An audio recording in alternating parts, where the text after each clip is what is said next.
confusing hand motions, Joe. We're just waiting on the upload. Good morning, everybody, and welcome to another amazing, fantastic, phenomenal Science Saturday.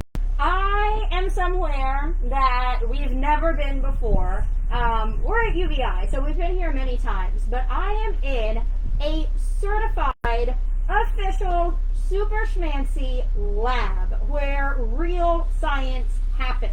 I'm so excited today, like I am every single Science Saturday, because we are delving into the dirty, nasty world of bacteria and the science behind it, and water, and testing, and all sorts of things that I do not understand, which you know is my favorite. So, we are here today with,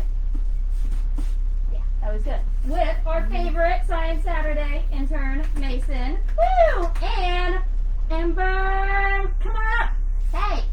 Hi everybody, I'm the manager here at the Environmental Analysis Lab at UVI, and today we're going to talk about what we find in our waters and how we find out what we have in there. So we have two types of water testing programs in the territory.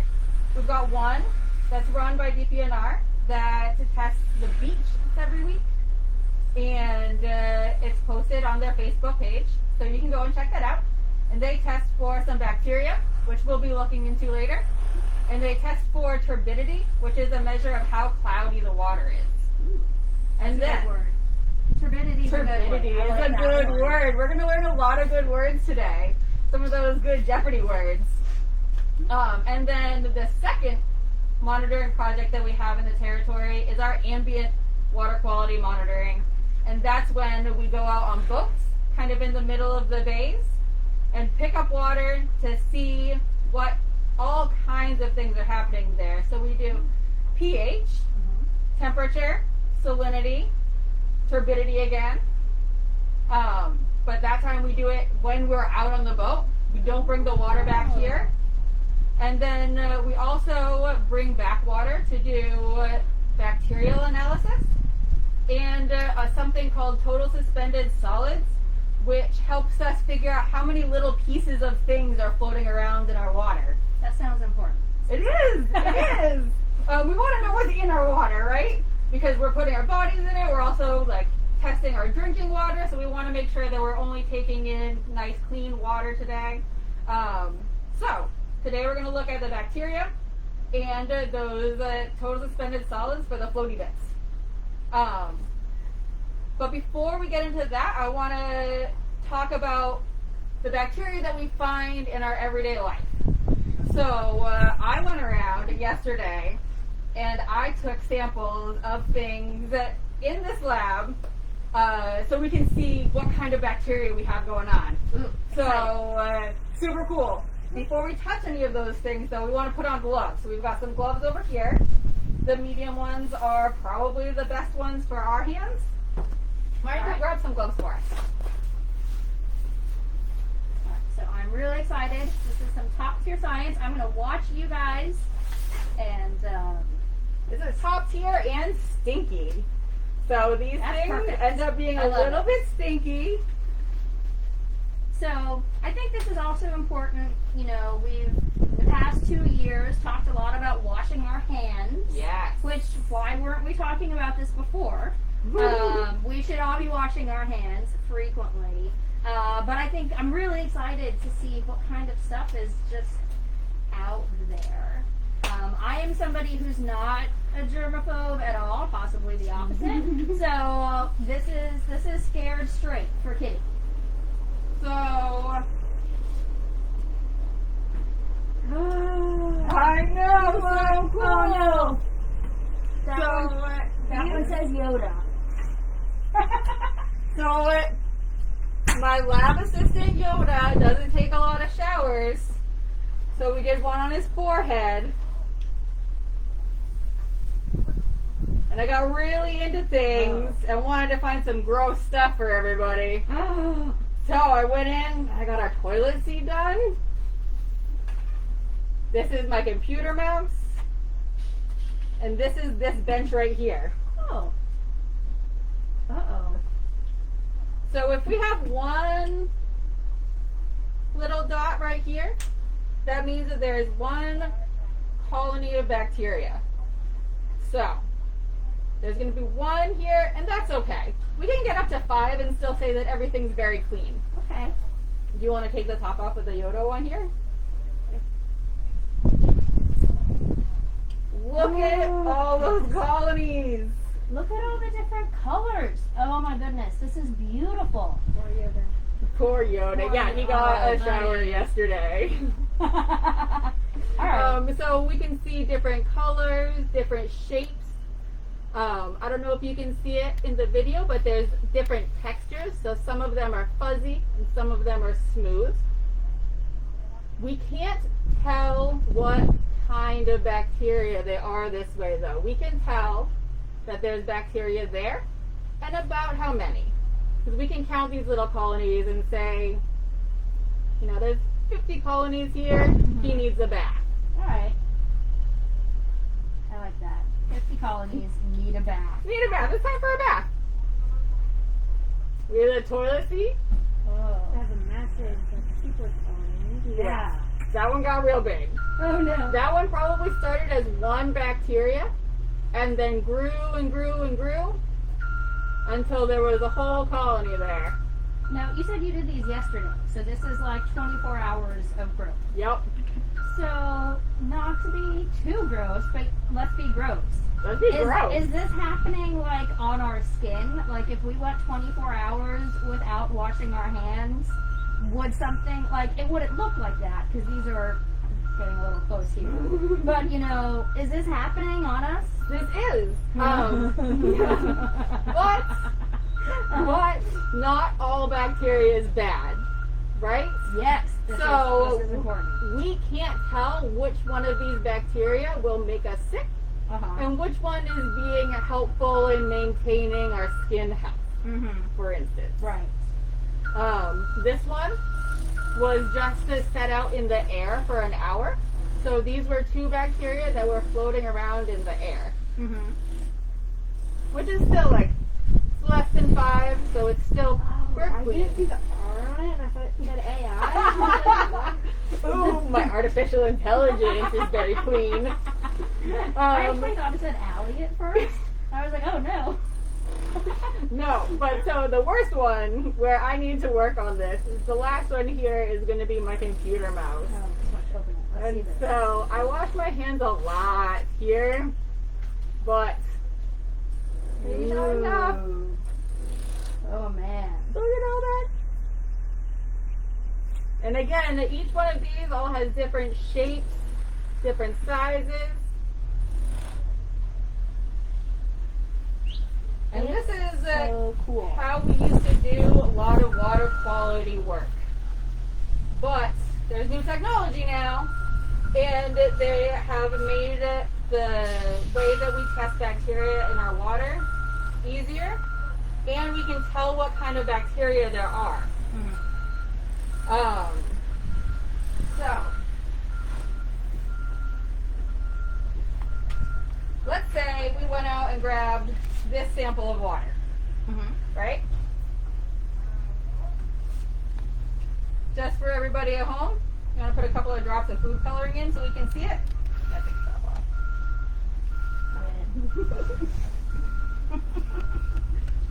There we go.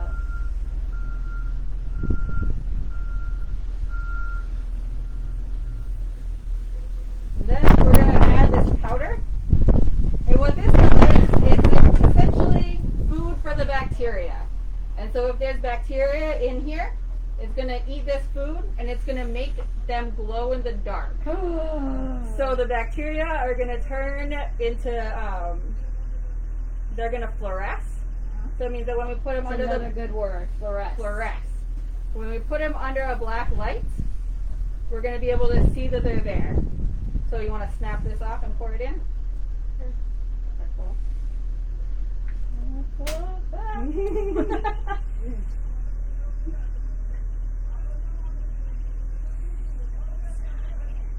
Science. This is so exciting. And so this will all dissolve. What is this? Like, what's in it?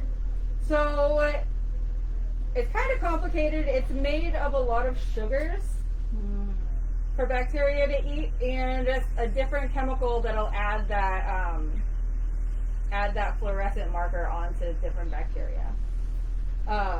So go ahead and shake it up, and then we're going to put it into this. So instead of having our bacteria live on one of these circle plates, we're going to put it into here, and it's going to separate it out into all of these little blocks. And we'll see why in a second, because I got some growing. Yeah, shake it up. You I want to get everything nice and dissolved. Shake it for the camera. Shake it, shake it. Oh, Like a Polaroid picture. there you go. Awesome. So, open it up, and we're going to dump it in here. Oh, I'm wondering how we were going to get it into the. So we can put this bottle into the incubator, and we can tell if there are bacteria present or there are not bacteria present. But we're going to take it one step further, and when we do this, we're going to be able to tell how many bacteria were living in this sample. Ooh, okay. So we're going to take it back to the back of the lab and put it through a laminator. Ooh. The science laminator. Laminate. So we see that's all at the bottom.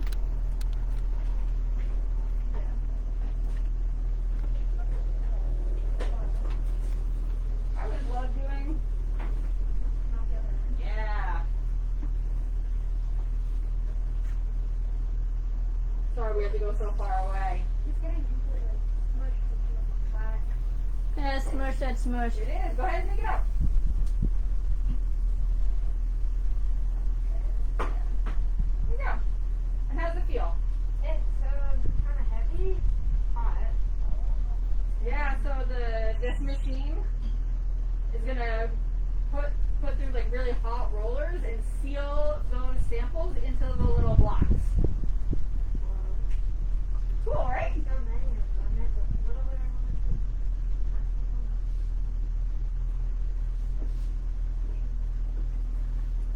And the next step is for us to put it in the incubator How long will it go in there?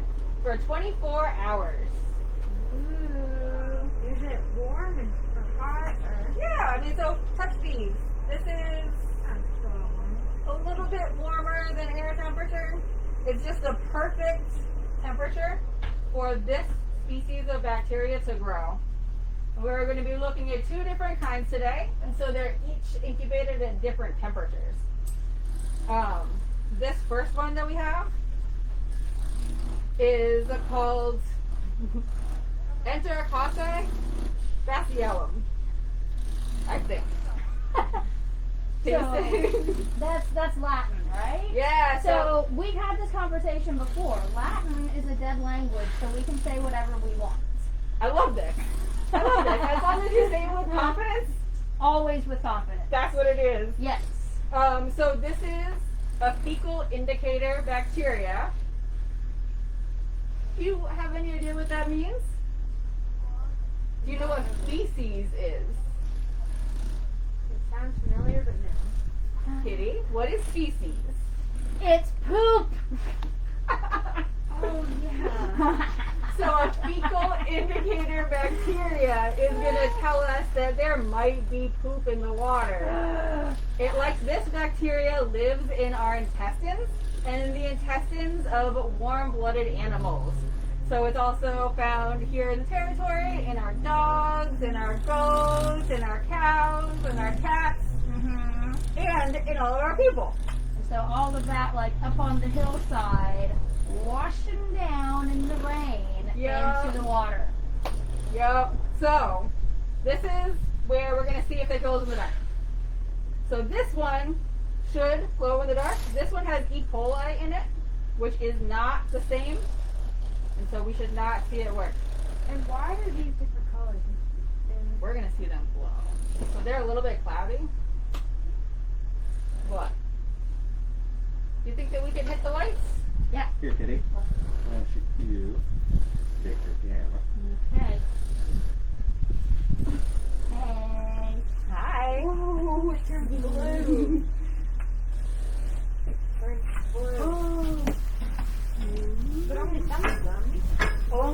some of them. You're right. The big one, a couple, and only a couple of small ones. Why did they not all turn blue? Joe, can you hit the actual light? There we go. So, this is going to help us determine how many bacteria were in that bottle sample. So, can you count how many of these big ones we have glowing? And I'll count the little ones. Number 4. Oh.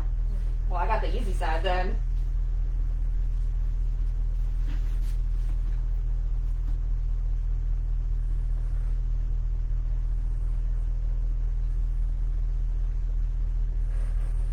Of the medium ones and then the big ones glowing.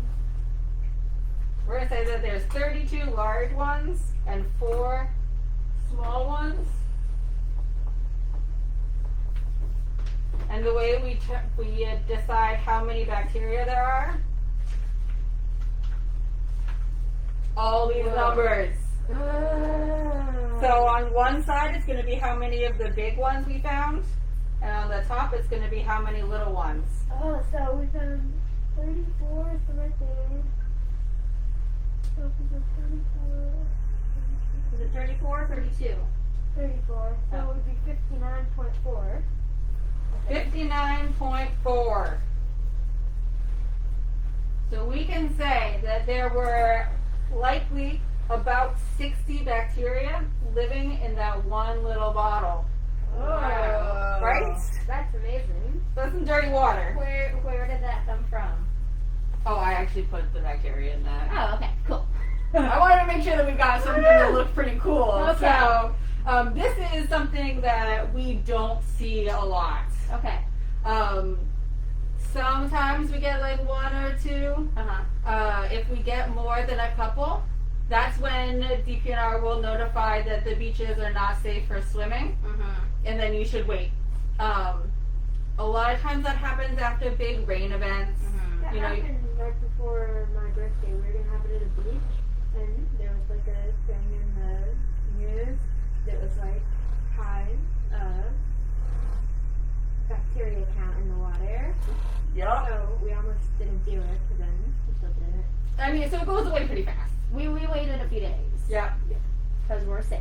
And so this one is E. coli. That's also a famous bacteria. But we'll notice that this one is not showing us anything.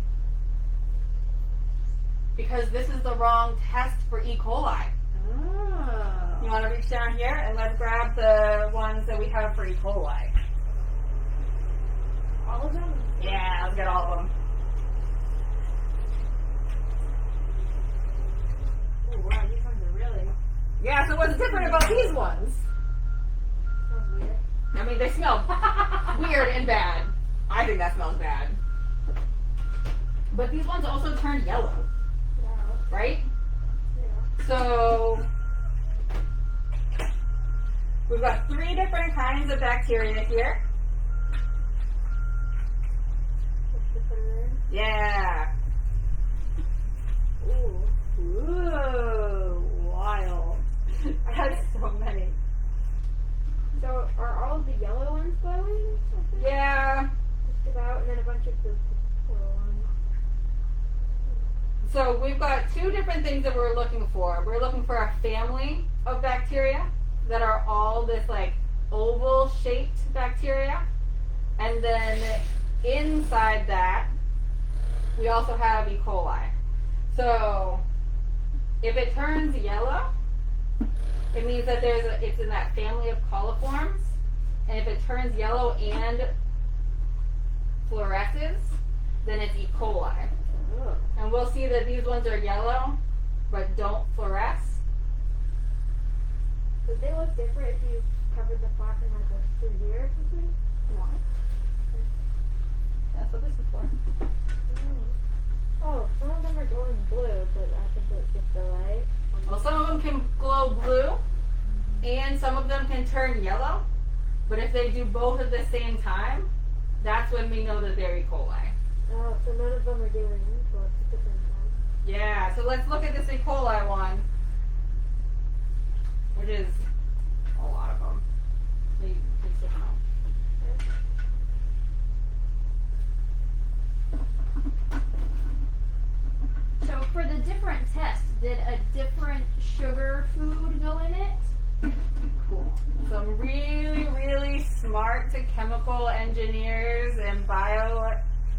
professional scientists went into this. I have a book about this sort of thing. Well, they're all glowing except for one of the big ones, Simple. and a bunch of the small ones. They're all glowing. Yeah, I've got that book. It's 1,000 pages long. Oh. So much information. Oof. I know. It's pretty different. And then let's put in this one. So this one, we put in a bacteria that we don't expect to see anything. This is not a coliform bacteria, and this is not E. coli. And we put this in there just to make sure that we're doing the test right. So if we put that in there, nothing should fluoresce, nothing should be yellow. Nope. Nothing. Ta-da! We did it right! Woo! Kind of blue from the slide. So I'm all about right tool for the job, but what if we take one of these and put them in the black light? I don't know. Do it. What are those in there? Should I keep the cover on? You should probably put the cover on, yeah. We don't want to contaminate in there. I think that since they don't have the special food that we use in here, Right. they probably won't fluoresce. No, they No. don't look any But different. he looks very scientific doing It it. really does. What a scientist. You're hired. Perfect. Science Saturday is now find Smush a job before he's. How old do you have to be to have a job? I think I can hire anybody. Perfect. Hired. All right.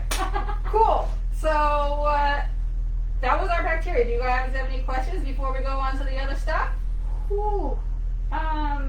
So many, but no. Let's keep going. Let's finish our realm. All right. Can we turn on the lights again? Ta-da! Do you want to open this?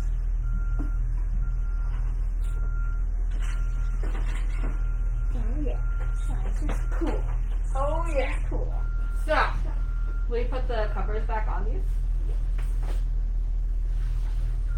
While you're doing this, I would like to point out that this is your job, and this is something that you can do in the Virgin Islands or other places. Like, this stuff is happening all over the place. All of our Science Saturdays are people doing their jobs or their research or their, whatever. This is so cool. There are so many people doing this stuff. It's a big thing in the territory. We rely on our water so much. People are coming to on the cruises, they come to our beaches, and we want to make sure that it's safe for everybody. Having birthday parties. Yeah. So a couple of days ago, I went out and I grabbed some water samples. Took them from a marina right out here in Brewers Bay, the Bavoni mangroves. This one was from a stream around a construction site. And the last one was from our lagoon by the airport. Oh, that's heavy. It's because it's full of water. You're going to do something with it.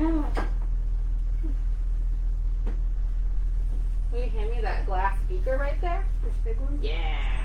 And just set it down on the ground nice and gentle. So, what we're going to do, what this whole thing is for, is we're going to make a vacuum. What we want is we want all those little floaty bits, and we don't want any of the water. Because we want to know what's floating in the water. Get rid of all the water.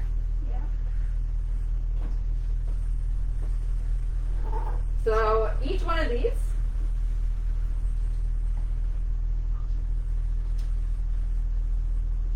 has a little filter. Very fine. Very fine. Can't see through it, but you can pull water through it. And we've already weighed this, so we know how much it weighs.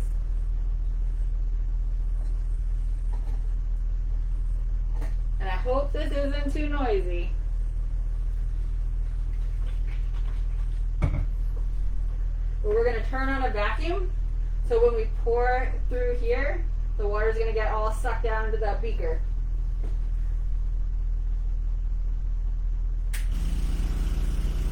Is that too noisy? Great. I was expecting it to be much louder. Me too.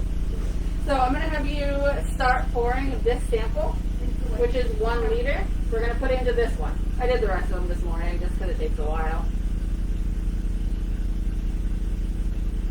So how much? This is going to be 1 liter, which is, I don't know, a pint and a half? About for the whole thing? Yeah, so fill it up.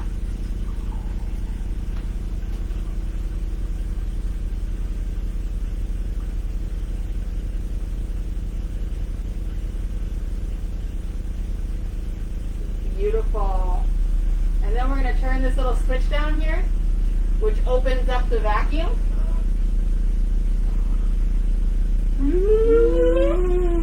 What? And so all the water is getting sucked into the beaker, and all the floaty bits are going to stay inside. I'm going to keep pouring this in and get the whole liter in.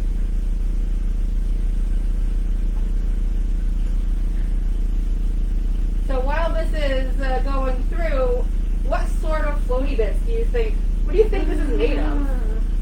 What do you think those are? I just want to keep saying floaty bits. What is that song? I think it's Dirty Bits. PG.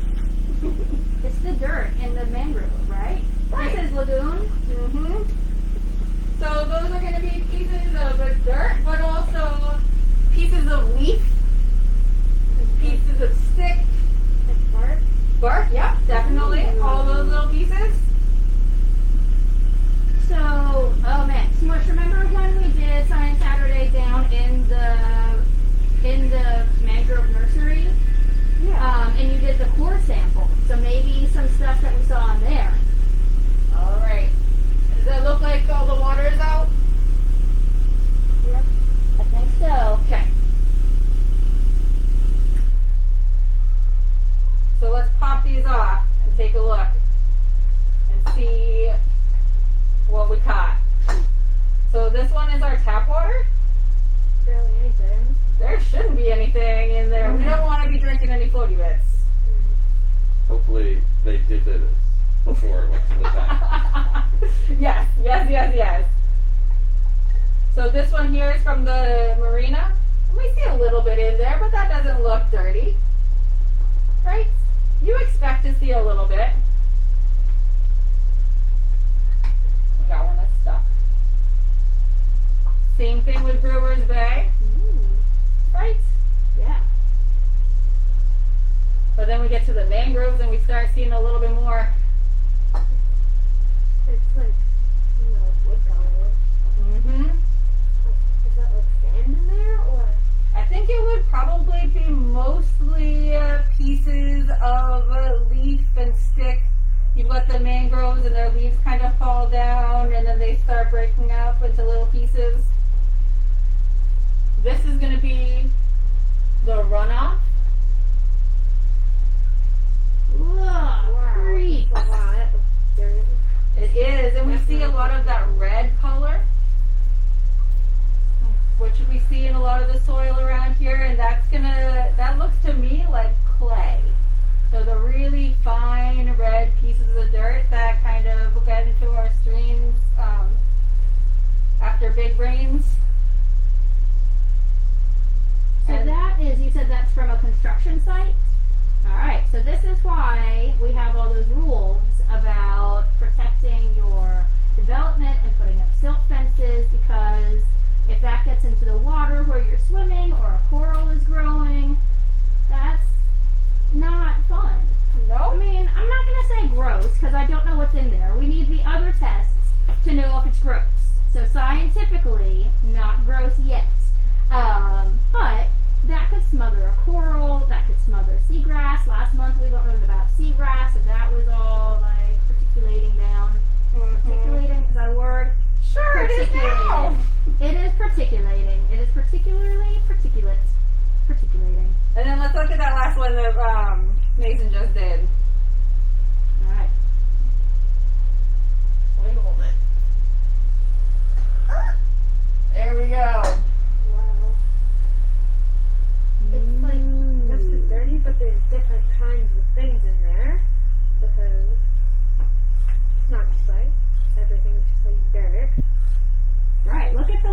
3, that all had a lot of floaty bits, but they're completely different colors, different textures, different makeups. Those are totally different things going into there. If we had a microscope, we could really get into it. We don't have time today. Oh man. Okay. Follow-up Science Saturday. I have a microscope that connects to a USB. Yeah, that one. Ooh. Follow-up. The mosquito larva. Yes. Oh man. So cool. Yeah.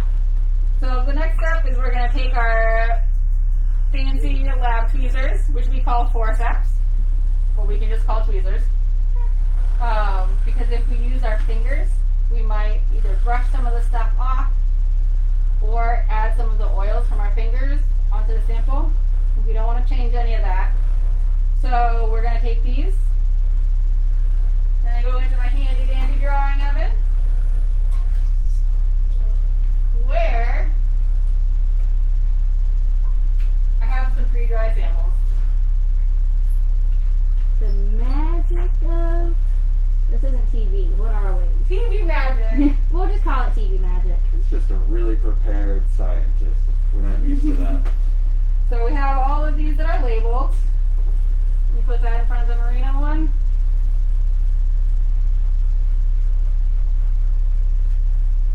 So while you guys are sorting those, we have a question from the audience. Hey, Kalolo. Kalolo wants to know how the water goes through the white paper. It was really, really thin, but that was the vacuum setup. So, Joe, do you want to zoom down on the vacuum? So that pulled the water through. So kind of like the opposite of a coffee maker, where you're pushing, or instead of pulling it through, you're pushing it through. Yeah, so what's happening is that this vacuum is taking the air out of here. And so when you take air out of here, it has to be replaced with something. And we're using the water from the sample to replace the air that we're taking out of here. And they are very, very, very small holes in there, so they're only letting the water out. And so the last thing that we do is we're going to weigh them. So will you please write some numbers down for me? So we're going to say, let's do this one, the mangrove one. We're going to start with the filter is 0.120. Yeah.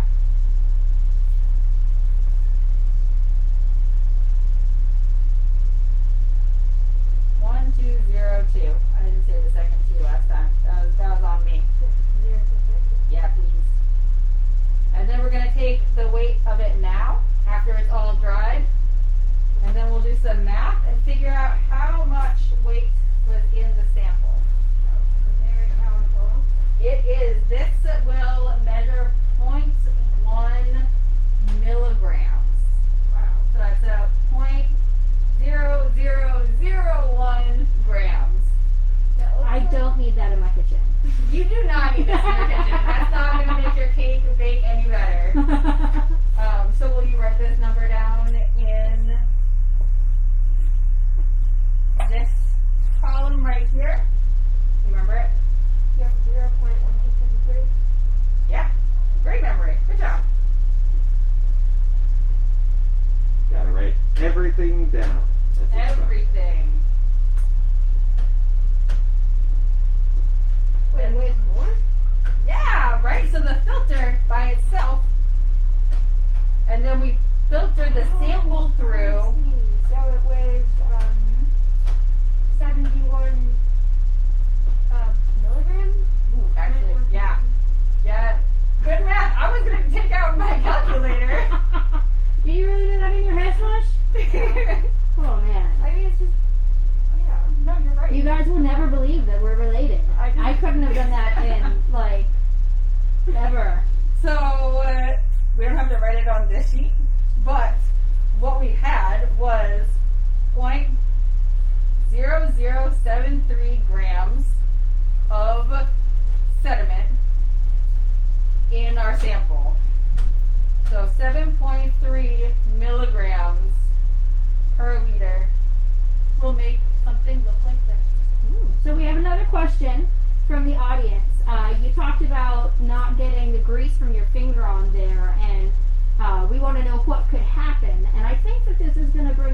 talking about cross contamination and stuff, right?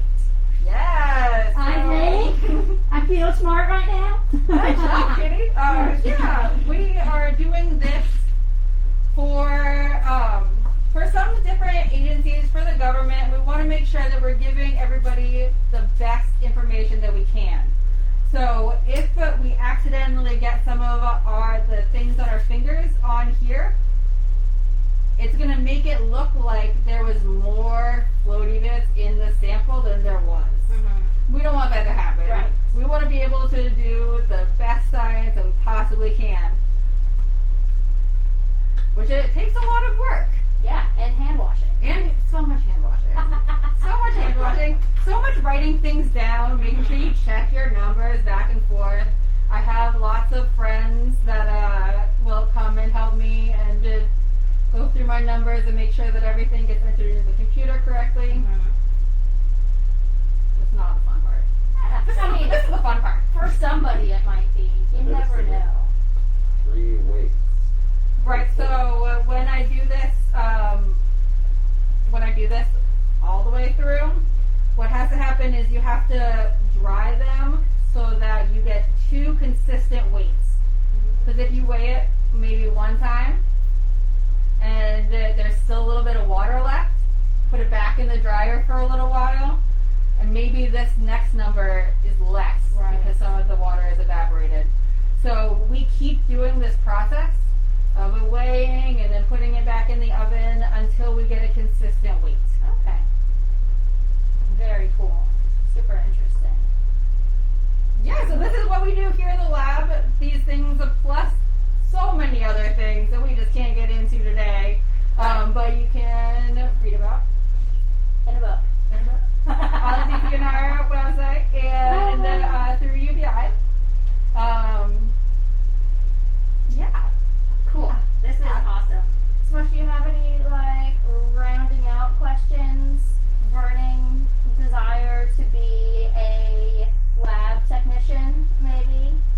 I mean, a little bit. Yeah, measuring mangrove leaves, I know, was a top one for us, but this is pretty high up there too. Plus, I get to play on boats, and somebody's going to collect all these samples. Yeah, yeah, absolutely. This is sounding like a recruitment video. Work with Amber. We'll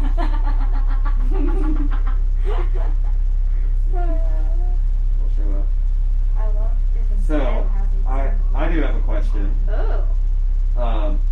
So we get all of this information. What do we do with this information?